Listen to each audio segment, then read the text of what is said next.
नमस्कार, आप सभी का study with Lakshmi ma'am channel में बहुत बहुत स्वागत है। आज हम लोग एक नए टॉपिक इतिहास के स्रोत विषय पर चर्चा करेंगे। इसके पहले हम इतिहास क्या है और इतिहास के प्रकार कौन कौन से होते हैं उस टॉपिक पर चर्चा कर चुके हैं। तो आइए देखते हैं एक नया टॉपिक, उसी क्रम में आगे बढ़ते हुए नए टॉपिक पर इतिहास के स्रोत। देखिए, इतिहास के स्रोत कई प्रकार के होते हैं। सबसे पहले अगर देखिए इतिहास में अगर हम स्रोत के बारे में जानकारी करते हैं तो जो शुरुआत होती है वो प्राचीन भारतीय इतिहास के स्रोत है, क्योंकि हम भारत देश का इतिहास पढ़ते हैं, दूसरे देश का इतिहास नहीं पढ़ते हैं। हमारे जो कंपटीशन में आते हैं वो भारत के ही प्राचीन इतिहास आते हैं, मध्यकालीन इतिहास आते हैं, आधुनिक इतिहास। तो हम भारत की जानकारी के बारे में पढ़ते हैं। तो वहीं से शुरू करते हैं प्राचीन भारतीय इतिहास के स्रोत, यानी प्राचीन भारत में जो शुरुआत हुई अर्थात जब आदिमानव आए उसके बाद में जब ये लोग सब हुए, इन्होंने लिखना शुरू किया तो कहाँ से कैसे क्या चीज़ें आई उसके बारे में। देखिए, प्राचीन भारतीय इतिहास के स्रोत। अब इन स्रोतों को कई भागों में, देखिए यहाँ पे 3 भाग दिखाए गए हैं। पुरातात्विक स्रोत, पहला स्रोत है पुरातात्विक स्रोत। इसके बाद में दूसरा स्रोत आता है साहित्यिक स्रोत। देखिए, पुरातात्विक यानी जो पुरातत्व की चीज़ें होती थी, मिट्टी, बर्तन, औजार वगैरह, क्लियर, हड्डियों से बने औजार, पत्थरों से औजार, ये पुरातात्विक है। तो इसके अंतर्गत पुरातात्विक स्रोत आए। साहित्यिक यानी जो साहित्य लिखे गए हैं, जो ग्रंथ लिखे गए हैं, महाकाव्य, जो भी सारी चीज़ें लिखी गई हैं वो साहित्यिक स्रोत के अंतर्गत आता है। उसके बाद में तीसरा आता है विदेशी विवरण। विदेशी जैसे भारत में शुरू से ही कई सारी विदेशियों का आना जाना था। पहले जैसे यूनानी आक्रमणकारी आए, उनके साथ कुछ लेखक आए, फिर चीनी यात्री यहाँ पर आए, उसके बाद में अरब देश के लोग आए। तो वो लोग जो आए उन्होंने भारत के बारे में क्या लिखा, क्लियर, उस चीज़ के बारे में यहाँ पे विदेशी स्रोत में विवरण है। तो आइए सबसे पहले देखते हैं पुरातात्विक स्रोत। पुरातात्विक स्रोत कई भागों में बटा है। देखिए, पहला भाग अभिलेख। पुरातात्विक स्रोत में पहला भाग है अभिलेख।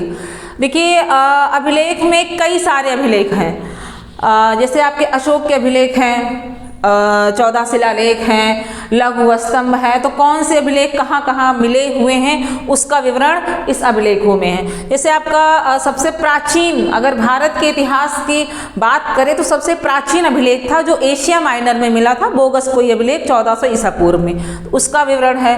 प्लस उसके बाद के जो मौर्य वंश के राजा जैसे अशोक हैं, फिर चंद्रगुप्त मौर्य, उसके बाद में गुप्त वंश में चंद्रगुप्त द्वितीय वगैरह, इनके अभिलेख ज़्यादातर महत्वपूर्ण हैं। तो उनके अभिलेख कहाँ मिले हैं, कौन कौन से अभिलेख हैं, उसमें क्या वर्णित है, इसकी जानकारी हमको अभिलेख से मिलती है। इसके बाद में आती है मुद्राएं। किस राजा ने कौन कौन सी मुद्राएं प्रचलित करवाई थी, सोने की मुद्रा की, चांदी की मुद्रा की, तांबे की, शीशे की, कैसी कैसी मुद्राएं किस किस राजा ने प्रचलित करवाई हैं, चलवाई थी, किन किन अवसरों पर, जैसे कोई विजय प्राप्त करता था तब चलवाता था, या कोई नया कार्य करता था, तो ऐसी मुद्राएं जो चली हुई हैं उनके बारे में विवरण यहाँ पर मिलता है। इसके बारे में भी आगे चर्चा करेंगे। इसके बाद में आता है स्मारक और भवन। स्मारक भवन जैसे कौन कौन से स्मारक बने हैं, जैसे स्तूप वगैरह बने हैं, कौन कौन से मंदिर बने हैं, अजंता के मंदिर गुफा बनी है, एलोरा की गुफा बनी है, या जो गुप्त काल में मंदिर बने हैं, कई सारे दशावतार मंदिर, क्लियर। तो ये सारे जो स्मारक भवन है ये यहाँ पर इनका विवरण मिलता है, इसमें आगे चर्चा करेंगे।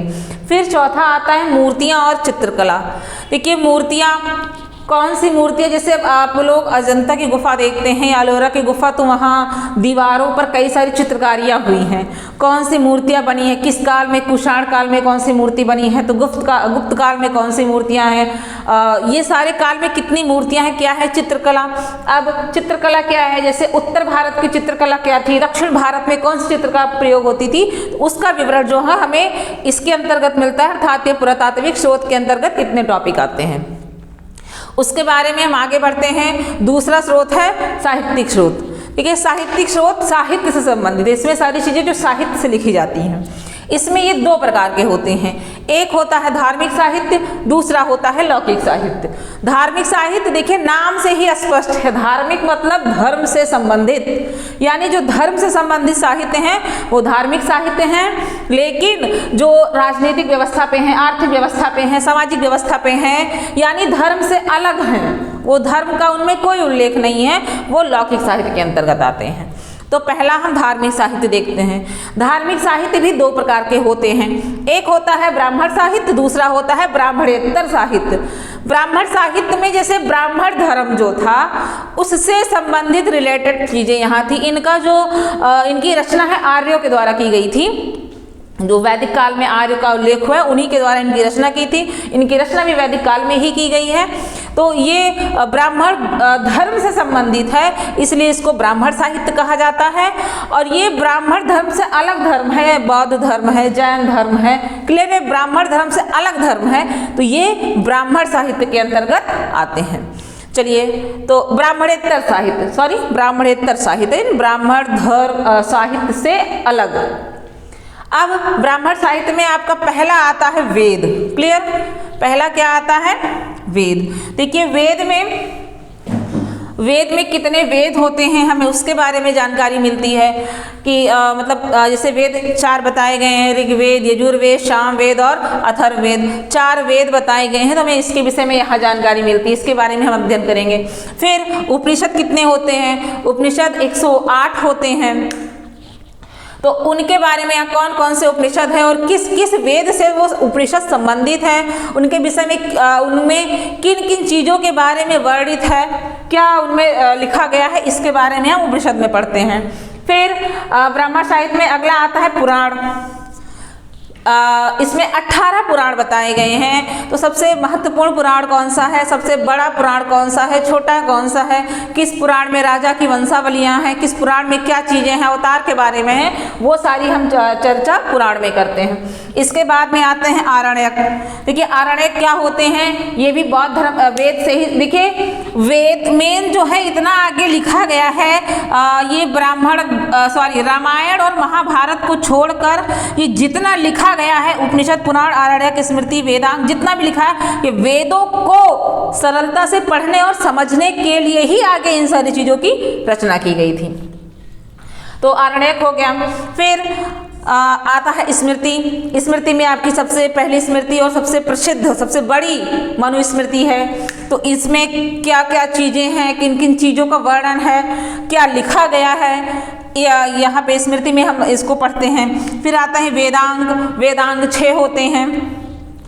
इसमें कहाँ से किसकी उत्पत्ति होती है, ब्रह्मा जी के पैरों से किसकी उत्पत्ति है, क्या है, ये सारी चीज़ें बताई गई हैं। फिर इसके बाद में आते हैं ब्राह्मण ग्रंथ। ब्राह्मण ग्रंथ कितने होते हैं और किस वेद से कौन कौन सा ब्राह्मण ग्रंथ संबंधित है, ये चीज़ बताई गई है। इसके बाद में आता है रामायण। देखिए रामायण में क्या चीज़ें, रामायण में सभी लोग जानते हैं, इसमें राम और उनके वंश जो भी हैं उनसे संबंधित चीज़ें, यानी राम से संबंधित है रामायण। तो इसमें क्या चीज़ें क्या क्या हुई थी। महाभारत भी आप लोग जानते हैं क्या है, तो इसमें जो भी संबंधित चीज़ें हैं उस पर चर्चा होगी। उपवेद कितने होते हैं और उपवेद भी आपके वेद से ही संबंधित है, तो इसके बारे में भी हम इसमें जानकारी करते हैं। दर्शन भारतीय दर्शन 6 होते हैं। तो कौन कौन से दर्शन होते हैं, कई प्रकार के होते हैं, उनके प्रवर्तक कौन कौन से हैं, हम दर्शन में पढ़ते हैं। फिर सूत्र, सबसे अंत में आता है सूत्र क्या होता है, धर्म सूत्र, शैव सूत्र, क्लियर, उसके बारे में हम यहाँ पे जानकारी करते हैं। तो ये सब आता है ब्राह्मण साहित्य के अंतर्गत। फिर ये आता है ब्राह्मणेतर साहित्य। देखिए ब्राह्मणेतर साहित्य में आपके 2 ग्रंथ आते हैं, बौद्ध ग्रंथ और जैन ग्रंथ। बौद्ध ग्रंथ में क्या है, जैसे गौतम बुद्ध जी हैं, उन्होंने बौद्ध ग्रंथ की शुरुआत की थी गौतम बुद्ध जी। और फिर उसमें क्या क्या चीज़ें हैं, उनके दर्शन क्या हैं, उनकी शिक्षाएं क्या हैं, उनकी संगीतियाँ कितनी हुई थी, इसकी जानकारी यहाँ प्राप्त होती है। फिर आता है जैन ग्रंथ में कितने तीर्थकर हुए हैं, क्लियर, पहला कौन है, दूसरा कौन है, फिर लास्ट में जो इसमें 24 तीर्थकर है, लास्ट में कौन सा है, उसके बारे में जानकारी यहाँ पे मिलती है। तो ये है आपका ब्राह्मणेतर साहित्य, क्लियर। तो आपका धार्मिक साहित्य हो गया। आगे हम बढ़ते हैं लौकिक साहित्य। देखिए लौकिक यानी लोक से संबंधित, अर्थात लोक मतलब समाज, समाज में क्या है, आर्थिक दशा क्या है, धार्मिक दशा क्या है, राजनीतिक दशा क्या है, तो उसका वर्णन है। तो ऐतिहासिक ग्रंथ, इसमें पहला आता है ऐतिहासिक ग्रंथ, यानी ऐतिहासिक ग्रंथ जो इतिहास से संबंधित थे।